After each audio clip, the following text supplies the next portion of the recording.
నిన్నటి రోజు జరిగినటువంటి ప్రెస్ మీట్లో మా సామాజిక వర్గానికి చెందినటువంటి దేవరకొండ శ్రీను కొన్ని అనుచిత వ్యాఖ్యలు మా నాయకుల గురించి గౌరవనీయులు రామిరెడ్డి ప్రతాప్ కుమార్ రెడ్డి గారి గురించి మాట్లాడారు.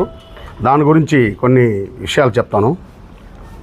రంగా చనిపోయింది 88లో మేము 5 మందిని కలిసి ఒక ఇష్యూ మీద రంగా వ్యవస్థను ఏర్పాటు చేశాం. అందులో నేను ఒకడిని. వ్యవస్థాపక అధ్యక్షులుగా నున్న వెంకటరావు ఉండాడు, అందులో నేను వైస్ ప్రెసిడెంట్. తర్వాత పర్వతరెడ్డి తిరుమలరావు చిట్టి అనే అతను ఉన్నాడు, అందులో నేను వైస్ ప్రెసిడెంట్. మూడోది అలహరి మురళి అని ఉన్నాడు నటరాజా హోటల్లో, ఆయన ప్రెసిడెంట్, దానిలో నేను వైస్ ప్రెసిడెంట్. ఈయన ఎక్కడ ఉండాడో మాకు తెలీదు. ఈ గత 3 కమిటీల్లో తర్వాత చింతా వెంకటరావు ఉండాడు, ఇప్పుడు కూడా ఆయన కొనసాగుతున్నాడు. ఈ 4 అధ్యక్షుల దగ్గర కూడా నేను వైస్ ప్రెసిడెంట్ చేశాను. మేము కాగడ తీసుకొని రత్నకుమార్ని కలిసాం 89లో.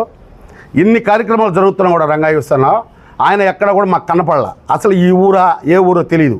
కృష్ణన్న మేనల్లుడను అల్లుడని మనం చెప్తా ఉంటే ఏదో విన్నాం, ప్రతాపన్న దగ్గర చూసాం, కానీ ఎక్కడున్నాడు ఇప్పుడు ఎక్కడి నుంచి వచ్చాడో మాకు తెలియని విషయం. కానీ ఇంత సీనియర్గా మేము ఉన్నా కూడా మాకు మిగతా నాయకుల్ని పిలిచి రంగా వ్యవస్థాన నాయకుల్ని కానీ కార్యకర్తలు కానీ ఎవరిని పిలిచి కూడా ఏ రోజు కూడా సన్మానించింది కానీ ఏం చేసింది కూడా లేదు, అతను కలిసింది కూడా లేదు. ఏ రంగా వ్యవస్థాన మాల ఒకటి వేసుకొని మా ప్రతాప్ కుమార్ రెడ్డిని తో మాట్లాడి అక్కడ స్థలం ఏర్పాటు చేయించుకున్నాడు, అన్నీ చేసుకున్నాడు, డబ్బులు మేమే సార్ చేశాడు. అన్నీ చేసిన తర్వాత పార్టీ మారాడు. ఈరోజు సార్ గురించి రకరకాలుగా మాట్లాడుతున్నాడు. చూడు తమ్ముడు, నువ్వు నాకంటే చిన్నోడివి, అన్ని రకాలుగా చూసి మా ఎమ్మెల్యే గారి గురించి ఇంకోసారి మాట్లాడితే కరెక్ట్గా ఉండదు. మేము కూడా దానికి తగ్గట్టుగా మాట్లాడతాము. బూతులు మాట్లాడనే ఉద్దేశం కాదు. సార్ని బఫును అవి ఇవి అవన్నీ ఎక్కడి నుంచి నువ్వు వచ్చావో తెలుసు. ఈ కృష్ణన్న సహకారాలు లేకపోతే కృష్ణన్న చూసి కార్యకర్తలు చాలామంది మాట్లాడకుండా గమ్మున్నారు. ఈ రోజు కూడా అది మాత్రం నోట్ చేసుకోవాలి ప్రతి ఒక్కళ్ళు. నాలాంటి వాళ్ళు అయితే ఏమి, మిగతా వాళ్ళు అయితే ఏమి, నువ్వేం పెద్ద తోపేం కాదు. వెనక మా చరిత్ర కూడా ఉన్నాయి, కొద్దిగా గమనించుకో, చూసుకో. ఇక్కడ నుంచి తిరుపతి దాకా ఉన్నారు మా వాళ్ళు కూడా, కస్సా బిస్సా వాళ్ళు కూడా ఉన్నారు. కావాలంటే చూసుకో, కావాలంటే ఎత్తుక్కో.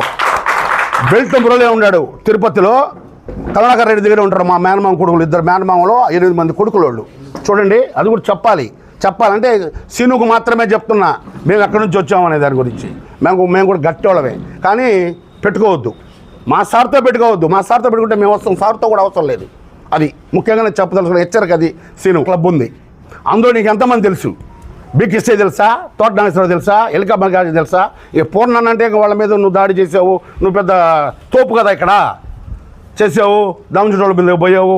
బలిజే వాళ్ళు అంటే కావల్లో ఉండేటువంటి పెద్ద సామాజిక వర్గంలో నిన్ను ఇప్పుడు చీకొడుతున్నారు. అది ఆలోచించుకో. నువ్వేదో బొమ్మ పెట్టాను నేనే నాకు మొత్తం బలిజోళ్ళంతా ఆయనకు ఉండాలనేది మాత్రం అనుకోవద్దు. ఖబర్దార్ చెప్తున్నా సీను, జాగ్రత్తగా ఉండు. మా నాయకుడిని మాత్రం ఇంకోసారి మాట్లాడితే మాత్రం ఇంకోలాగా ఉంటుంది.